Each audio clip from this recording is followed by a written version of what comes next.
Maybe more now than ever before, there's an increased interest in understanding what's in our food.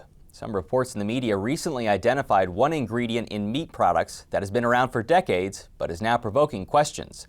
Market Journal's Kurtis has more.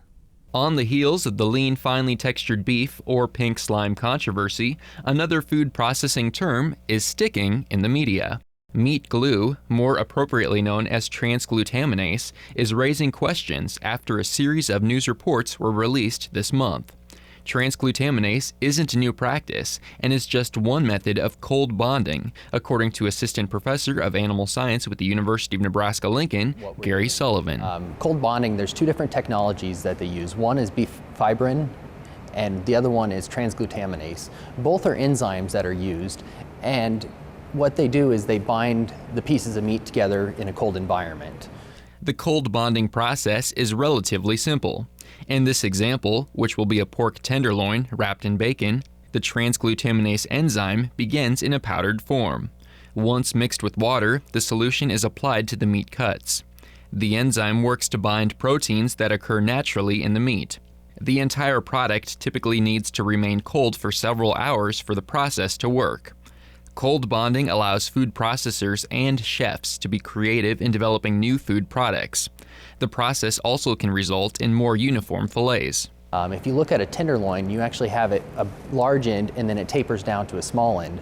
By binding two together, you can actually get a uniform cut across, so you can have a uniform thickness and weight from the tenderloin. In our example of the pork tenderloin fillets wrapped in bacon, the cold bonding process eliminates the need for wooden toothpicks or skewers to hold the bacon to the tenderloin. Critics of cold bonding are concerned food service providers or restaurants will combine lower quality cuts of meat, bind and form them, and sell them as higher-end steaks and fillets.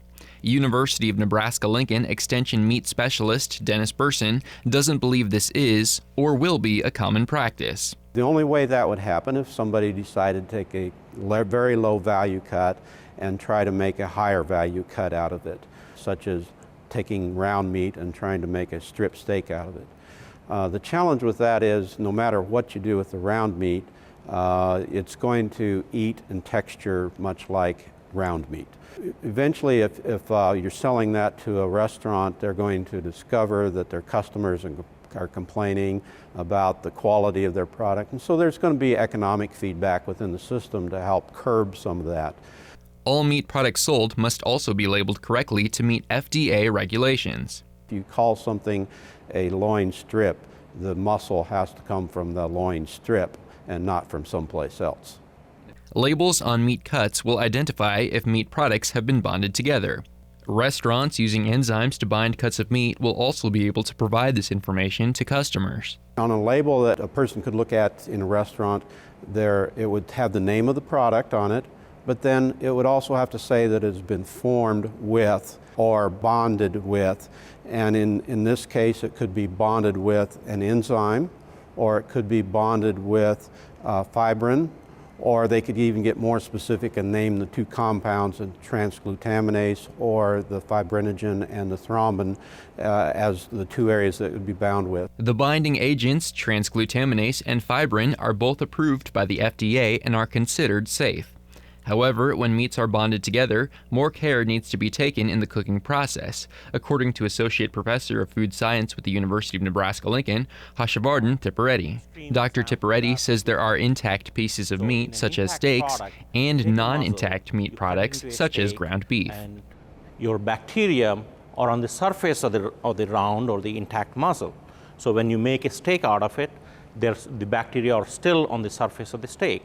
So when you cook a steak, the surface of that steak is heated to a lot higher temperature than the interior of the steak.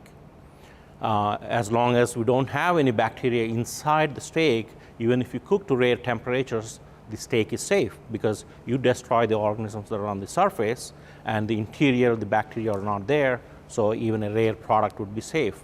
In ground beef and bonded meat products, more surface area is exposed, which increases the amount of bacteria throughout the meat. This bacteria can be destroyed as long as proper cooking times and temperatures are reached. You can cook to rare temperatures, but enough time should be there. So it's a combination of time and temperature. So if you have a lower temperature, you need to keep it for longer period of time. And if you're at higher temperature, 160 or 165 degrees Fahrenheit, you can instantaneously finish the product and then serve it. Food bonding technologies are not new practices. Many processed meats, dairy, and pasta products use similar binding processes. Reporting for Market Journal, I'm Kurtis Harms. Thanks, Kurtis. Transglutaminase and fibrin are both natural binding agents derived from plants and animals.